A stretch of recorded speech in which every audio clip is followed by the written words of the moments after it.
What's going on, guys? Welcome back to the channel. Today I'm going to be talking about Aquaman and the death of a franchise, or as it is actually officially called, Aquaman and the Lost Kingdom, which is the 15th and final installment in the DC Extended Universe. 16th if you count Zack Snyder's Justice League.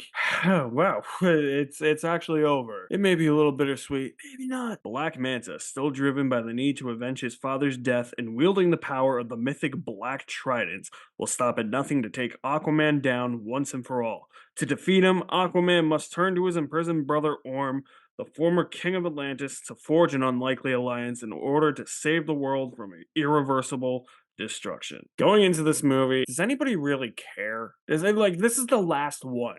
Does anybody give a shit about Aquaman and the Lost Kingdom? Clearly they don't, because it's not going to make any money, just like the previous few DC movies haven't, because they announced a new universe, they announced a new reboot. This is the final one. And while Aquaman and the Lost Kingdom is neither sink nor swim, the negatives here stand out more for me for some weird reason. I have no idea why. That's just how my brain works. The negatives are fully imprinted in my mind, but for the positives, I think Jason Momoa is still really good as Aquaman. In everything he's in, especially when he's playing Aquaman, he has a lot of charisma, brings a lot of his personalities to the table. He's just really fun to watch. I would never say Momoa is like a great actor, but he's always someone that I am going to be seated for because he just has this likability to him. There are some sets and set pieces that stick out to me in this movie. There's a set in the middle of the movie that's rocky, all black. Not the most visually appealing set, but it was the one that I, for some reason, really liked the most. I thought that it felt very different compared to what we've seen so far in Aquaman movies. And that action sequence that takes place there is by far my favorite action sequence of the entire movie. And the brother bonding between Arthur and Orm, when that gets going, that's what carries this movie, honestly. The rest of the movie, it's like the first one. It feels like 5 movies in one, but at least with the first one, there was time to breathe. That movie's 2 hours and 23 minutes. It feels like there's so much going on at once in that movie, as there is. There's plot lines galore, everything's all over the place, but it feels like it's a little bit tidier compared to this movie. It feels like it's more cohesive. And I will give recent DC movies the one up on this movie. Like Shazam Fury of the Gods is not a good movie, but it's at least cohesive. The Flash is a gigantic mess, but it's at least cohesive, and it's not 30 different movies rolled into one. This movie is 5 different movies rolled into one without any time to breathe. And it leaves the screenplay feeling very messy and the plot more convoluted than it needs to be. There's so much cringy dialogue in this movie. It doesn't feel natural. It all feels so hokey. There's so many lines in this movie where I was thinking to myself, nobody says that. Nobody would ever say that. Like, why are you saying that? That just doesn't feel natural. It doesn't feel like people are having natural conversations in this movie. And almost every other scene is full of endless and needless exposition, and that's where this movie gets so lost with its plot. At times, it feels like a movie that is all action, no plot, because almost every other scene is action scene, action scene, action scene, with so many instances of exposition thrown in there that you just get lost as to what's even happening. You can follow what's happening, but this is why it feels like it's so many different movies in one. The first one had this problem too, but not to the extent that this movie did. The movie at least felt like it could take its time to tell the different aspects of the stories that it was trying to tell without making you feel like you were being rushed along to just get the hell out of here. And that's what this movie feels like, because it is so jam-packed into 2 hours, and it needs, honestly, another half hour or 45 minutes to actually tell what the story is actually going to be. This movie is the biggest, okay, why are we here? Like, why are we doing this type of movie? They know it's over.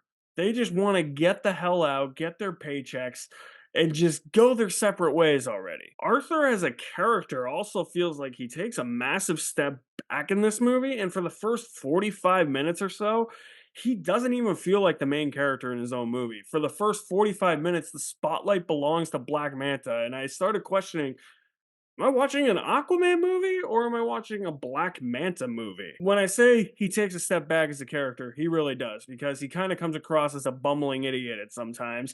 And there's things that happen in the first one that it seems like this movie forgot actually happened. He rightfully took the throne and now he's like, I don't want it. So what the hell was the point of the first movie then if he doesn't even want it anymore?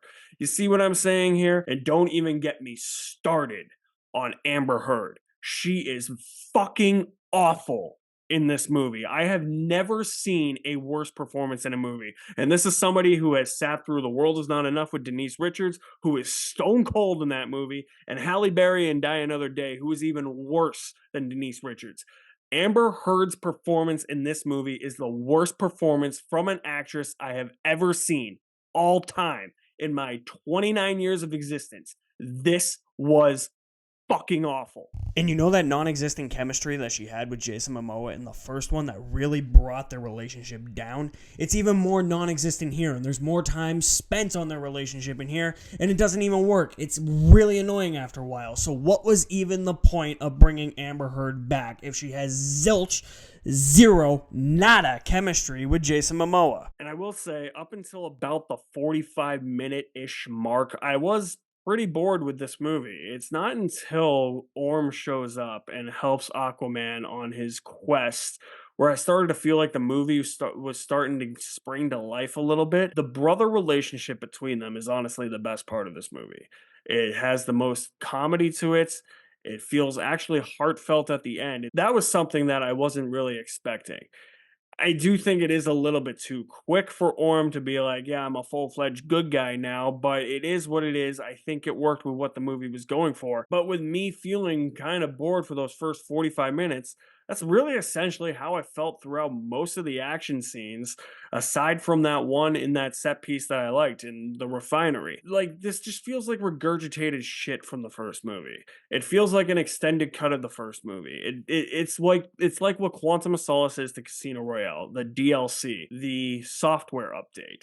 That's all this feels like, just a shorter version of that. And it's not a visually appealing movie to look at, especially in those action scenes. And I will say, there is another fight scene at the end that I thought was actually done fairly well. I liked that the characters were moving pretty swiftly. It was fast. It felt frenetic. It had the energy that the movie was lacking up to that point, but it's not something you can feast your eyes on, honestly. Momoa's the only one that is committed here. That's why I feel like this is it's over, why are we even here type of movie. Patrick Wilson's asleep.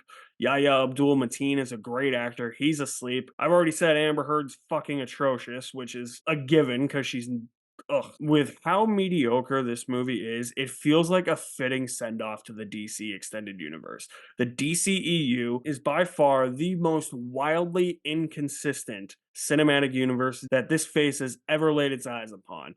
And that is no joke. And it just feels so fitting that the DCEU goes out in more of a whimper rather than a bang because of how inconsistent and how much of a hodgepodge of a mess this cinematic universe actually is. While there are things to like in Aquaman and the Lost Kingdom, negatives are sticking with me more, and I think I just enjoyed Aquaman and the Lost franchise with stale popcorn.